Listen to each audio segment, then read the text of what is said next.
El siguiente paciente es un señor de 74 años, hipertenso, tabaquista, fibrilado anticoagulado, tenía aneurisma de la arteria ilíaca externa derecha y oclusión de la arteria ilíaca externa izquierda. En el 2000 se ha hecho un bypass aorto bifemoral.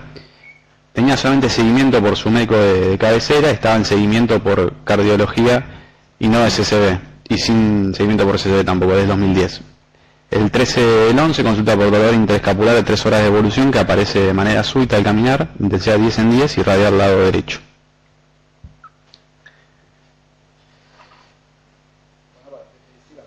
El ecto estaba con ritmo de fibrilación auricular. El examen físico llegó con una tensión arterial de 90-60 del lado izquierdo y 70-50 del lado derecho. 80. El electro no tenía cambios agudos sugestivos, un problema de daño isquémico, ¿verdad? Miocárdico. Disculpan. 80 por minuto, saturando 97 del ambiente, somnoliento, sin signos de falla de bomba, sin soplos, pero con regular perfusión periférica. Laboratorio 44, hematocrito, plaqueta 190.000, creatinina de 2,06, láctico de 3 y RIN de 2,7. Y esa placa que es de la tomografía, pues no llegó a hacerse abajo.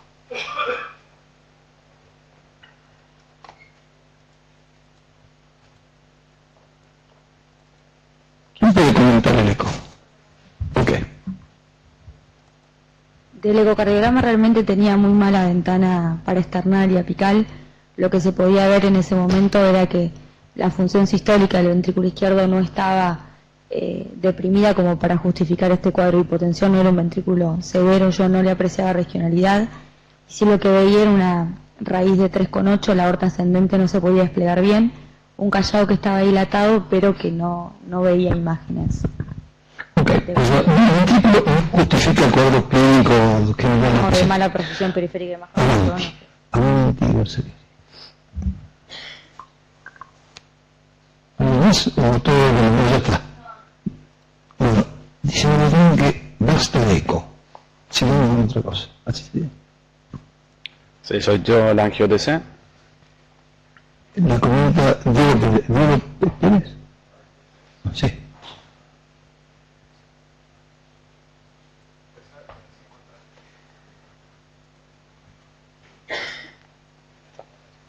Diego, ¿lo habéis visto vos anteriormente? No, bueno, creo que la gente de cirugía, bueno, entre todo, ¿qué? Perdón. Mariano, vení. Mariano, dale. Disculpame, no te había visto. Está dilatada, Mira acá, sin contraste. Bueno.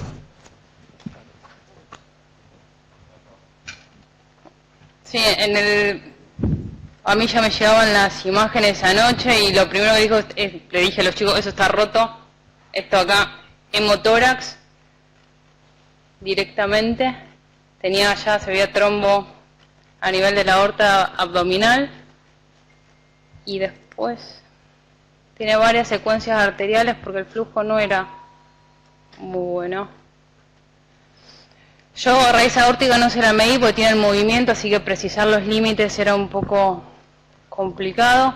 Aorta ascendente no tenía nada, callado me da 30 milímetros y ya empezó a aumentar el calibre en todo lo que es la aorta descendente, sobre todo a nivel del segmento medio y distal, con extravasación de contraste, así que a favor de la ruptura contenida por el hemotórax. Por eso también se veía en el SCOUT el ensanchamiento y el desplazamiento de las estructuras. Y está todo desplazado anterior y contralateral. La dilatación sigue hacia aorta abdominal. Después tiene un aneurisma de aorta abdominal yuxtarrenal bien por debajo, con trombo. Acá estaría el bypass, y que estaba permeable hasta la femoral común, y ya después se ocluía hasta donde podíamos ver. El tórax no tenía mucho más y el abdomen, excepto algunos divertículos, nada. Y sí tenía un poco de placa blanda, trombosis de la mesentérica superior, pero que no comprometía el flujo, por eso tampoco tenía sufrimiento. Y las renales estaban bien, así que mucho más esto. ¿Ya está? ¿Alguna cosa? ¿Cuántos centímetros por debajo de los renales estaba en la cirugía de la osteosis? Es aorto ilíaco, bien abajo. Bien abajo. Ok, bueno, muchas gracias. Bueno, avance con la presentación. Hay dos aspectos acá para discutir. Uno es el señalamiento. Bueno, el paciente evoluciona a hipotensión, requerimientos de ARM e inotrópicos, se decide abordaje endovascular, pero tiene un paro cardiorrespiratorio en quirófano y finalmente OIT. Bueno, hay dos aspectos para discutir. Uno es una cosa preventiva en esta situación, y la otra es la estrategia en el momento del cuadro clínico raro como tiene su intervención. Vamos con la primera parte. Vaya. Él venía en seguimiento por dolores en zona lumbar desde el noviembre del 2017 y en junio del 2018 le hacen una infiltración de L5S1. La placa de la izquierda de 2016, que ya se veía una dilatación de la aorta torácica, pero el 8 del 2018 también tenía un espinograma que confirmaba lo mismo del 2016. Bien. O sea que andaba con algunos dolores del paciente, no había sido visto ni por cardiología ni por cirugía cardiovascular, andaba con algunos dolores que motivaron esa super placa de la derecha corporal total, y una placa previa de abdomen, 2 años antes, donde se ve que el aborto no está bien. Y además de estos dolores, tanto dolor tenía que venimos de mucho de una infiltración. Bueno, la gran pregunta es, ¿le dolía de la neumonía de aorta? Aborto.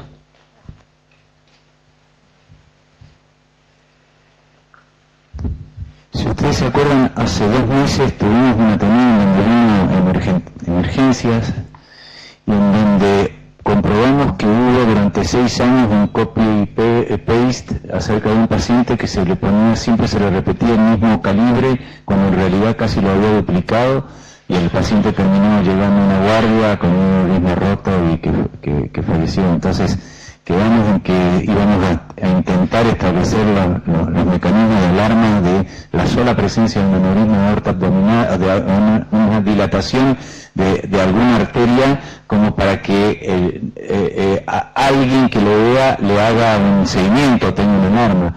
Y bueno, y hoy, 2 meses después, nos quedamos, también volvemos a repetir lo mismo, de que falta el seguimiento de... nosotros en cirugía cardiovascular, ustedes en cardiología eventualmente lo podemos ver como no, pero el seguimiento más habitual en esta gente de esta edad la hace en medicina familiar, clínica médica, ¿no? Entonces, que me parece que son los que tienen más acceso frecuente al paciente. Y si tuviéramos en esas alergias a las penicilinas, esas alertas que todos vemos, paciente con dilatación de tal sector de arterial, por lo menos alguien se podría dar cuenta de que le tiene que explorar eso. Estamos perdiendo pacientes por esto, no es infrecuente. Esto que voy a comentarse es tal cual, y todos pensamos en ese paciente. Cuando se presentó ese paciente, también, ese tenía un antecedente de neumonía de aorta, no no se había hecho ningún seguimiento, el tipo de ingresa acá, creo que termina en cirugía abdominal por un cuadro de neumonía agudo, y cuando le abren la panza se encuentra que tenga roto la aorta. Otro, pero ojo, no, pero este fue así también.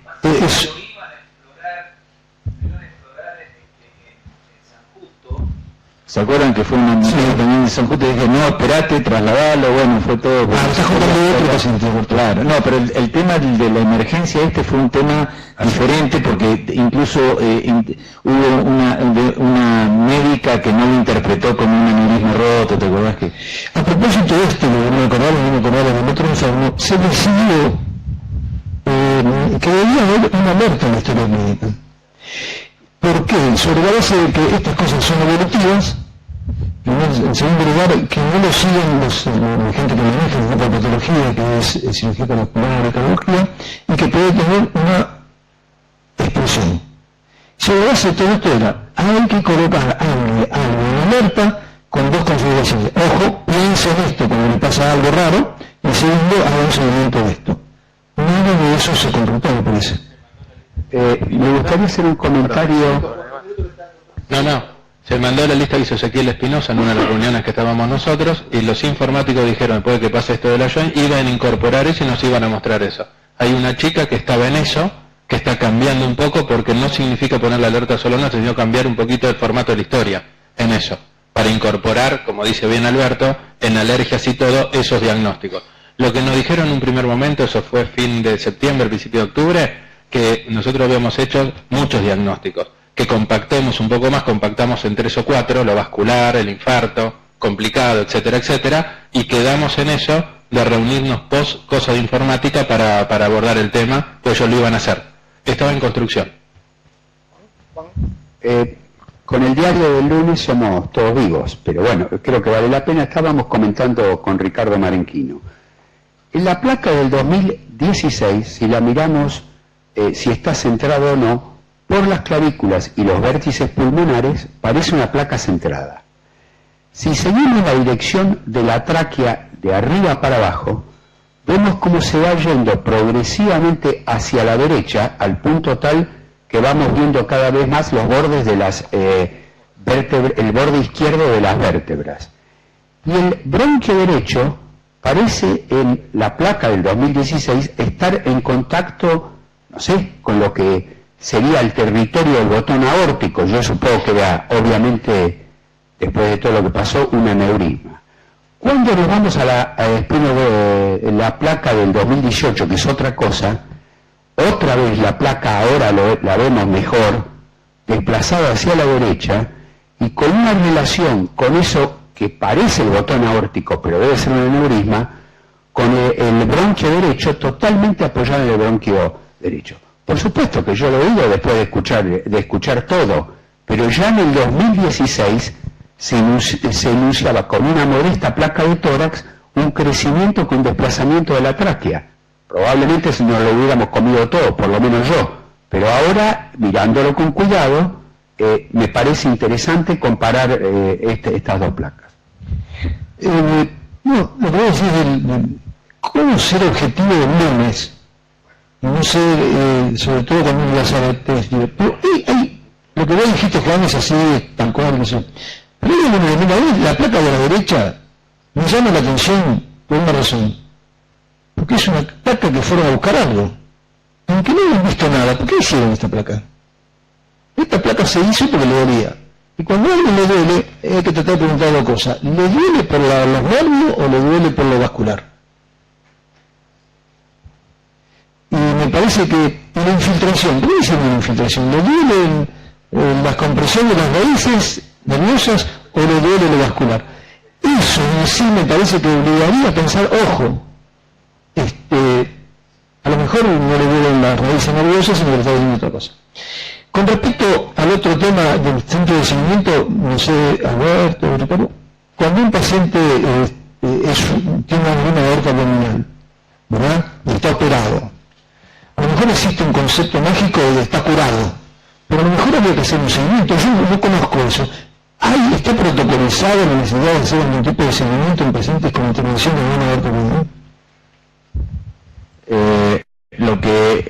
Lo que está consensuado y en las recomendaciones vasculares es que a los aneurismas endovasculares se los sigue primero al mes, a los 3 meses, 6 meses, año, y después posteriormente anual, con una angiotomografía para buscar, pero específicamente para buscar la complicación más prevalente, que es el LIC. En el aneurisma de aorta abdominal convencional solamente se hace o hacemos ecografías, que es mucho menos cruenta, pero sobre todo para evaluar permeabilidad, es decir, es más una cosa Doppler, y eventualmente sí, y eso se puede hacer con una tomografía sin contraste, porque estos pacientes pueden desarrollar aneurismas ilíacos si es que se hizo un bypass recto. Más que para evaluar el segmento reemplazado, para evaluar el resto de la anatomía de la aorta. Y eso, digamos, no es que todos los pacientes del 100%, es decir, los endovasculares sí, el 100% lo seguimos nosotros como equipo, es decir, diagnóstico por imágenes y cirugía, y los vasculares, digamos, quirúrgicos, lo seguimos nosotros, pero llega un momento en que se van perdiendo del seguimiento. Los que más seguimiento tenemos nosotros son los pacientes que están, digamos, relacionados con el hospital, con el plan de salud, pero el resto vuelven a sus provincias y no los volvemos a ver. Alberto, una cosa de lo que vos... No es pregunta, es un comentario. La idea nuestra fue, hacer escenarios clínicos en ambulatorio para protocolizar nosotros, desde el punto de vista clínico, por supuesto, ciertas patologías de cómo es el seguimiento. O sea, para tener más uniformado las cosas. Lo que vos decís en esta patología sería bueno, ustedes tienen mucha experiencia, estar con nosotros los clínicos y protocolizar un poco esto para dejarlo por lo menos asentado para nosotros también, ¿no? Dentro de la ignorancia que uno puede tener para el seguimiento, y tener un poco protocolizado esto y tener un poco un algoritmo que a todos nos sirva para el consultorio.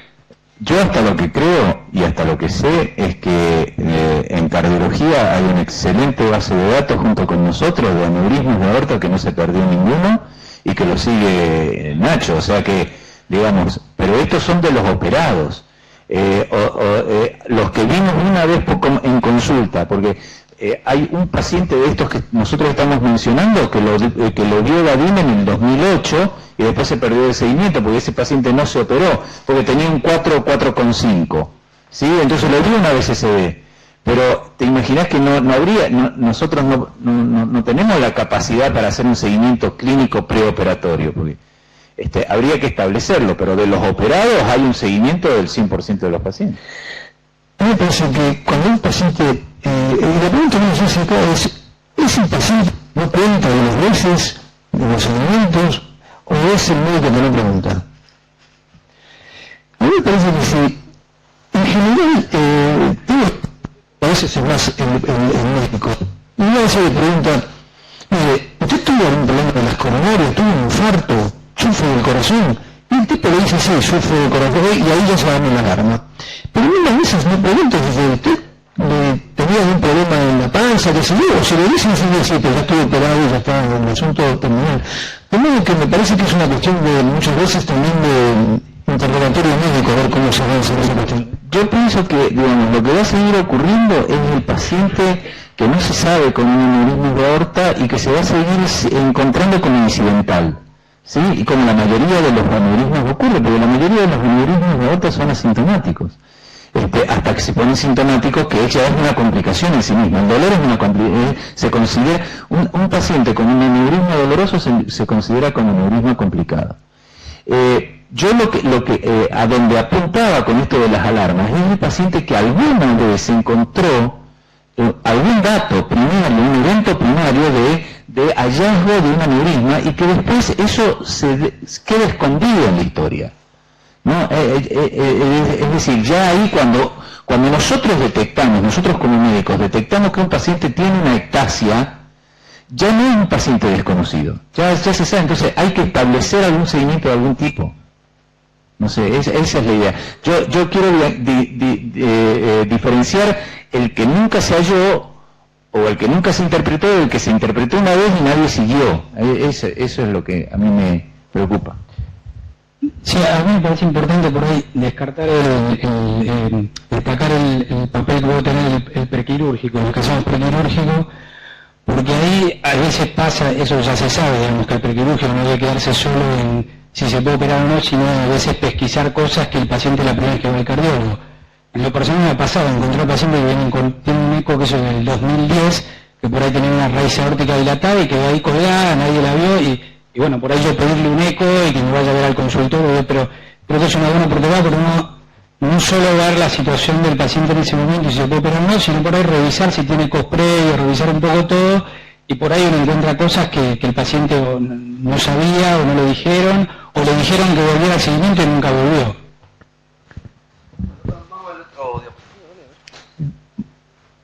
Bueno, acá está el otro tema.